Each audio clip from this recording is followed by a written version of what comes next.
최근에 제 외래에 오셨던 60대 여자분이셨는데 MRI에서도 불안정성이 뚜렷하게 있으시고 협착증도 심하신 환자분이셨어요. 어느 병원에서는 수술하고 나서 한 달 정도는 누워 있어야 된다, 이런 얘기들을 많이 하시면서 걱정스럽게 질문을 하셨는데, 척추 전방 전이증에 대해서 나사 고정술, 후방 척추체관 유압술을 시행을 받았고 일주일 이내에 일상생활들에 복귀할 수 있었던 환자분이 있었습니다.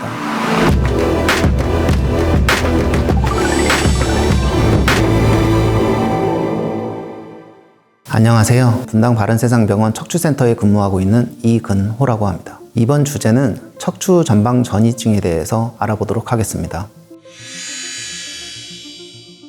척추체라고 하는 거는 몸에서 큰 기둥입니다. 머리의 두개골부터 연결이 돼서 골반까지 연결이 쭉 돼 있는 S자 형태로 돼 있는 기둥이고, 주변에 근육이나 인대들이 쭉 받쳐 있어서 마치 상자가 쌓여 있듯이 기둥이 제대로 돼 있어야 돼요. 척추 전방 전이증이라고 하는 거는 전방, 복부 쪽으로 척추체 하나나 두 개나 척추체가 아래의 뼈의 기준으로 앞쪽으로 움직인 경우를 척추 전방 전이증이라고 합니다. 아주 드물게는 선천성인 문제 때문에 생기는 경우들은 있지만 95% 이상 대부분은 후천적으로 노화 과정에 의해서 생기고요. 노화 과정으로 인해 생기는 것 중에 일부에서는 척추 분리증이라고 해서 그런 이유 때문에 좀 생기는 경우들도 있겠습니다.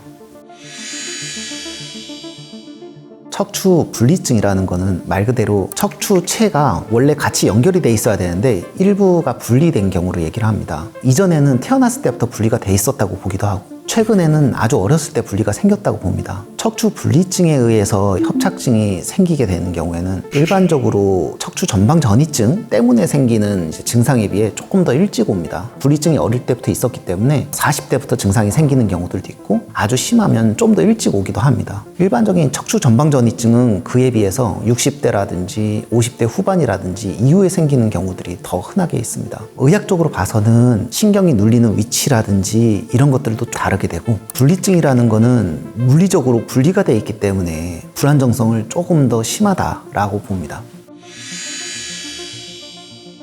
척추 전방 전이증의 가장 큰 원인은 노화인데, 그거 외에도 60대, 70대, 80대 여자 노인분들이라든지 쪼그려 앉아서 많이 활동을 하셨던 분들, 허리 뒤에 근육이 좋지 않으신 분들, 이런 분들이 척추 전방 전이증이 많이 생기게 됩니다. 주변의 근육이나 인대나 이런 것들이 노화 과정도 있지만 충분히 건강하지 못한 경우에 생길 수 있기 때문에 쪼그려 앉는 자세를 좀 피하고 허리 피고 다니는 이런 운동들을 많이 할 경우 예방할 수 있겠습니다. 척추 전방 전이증이 있다고 해서 다 수술을 요하는 것은 아닙니다. 하지만 5분, 10분도 걷기 힘들다라든지 이미 주사 치료나 다른 보존적 치료를 한 달 반 이상 했는데도 계속 통증이 남아있고, 내가 이 활동을 꼭 하고 싶은데 허리가 아파서, 허벅지나 종아리가 아파서 못하는 경우에는 수술을 고려해 볼 수 있겠습니다.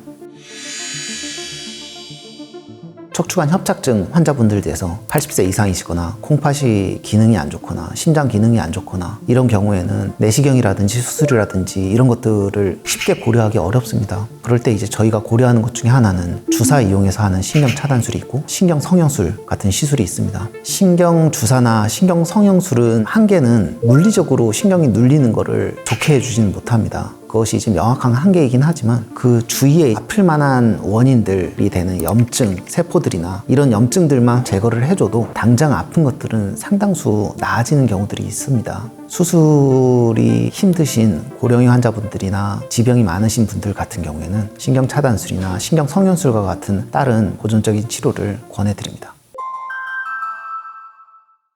오늘은 척추 전방 전이증에 대해서 알아보았습니다. 지금까지 분당 바른세상병원 척추센터 이근호라고 합니다.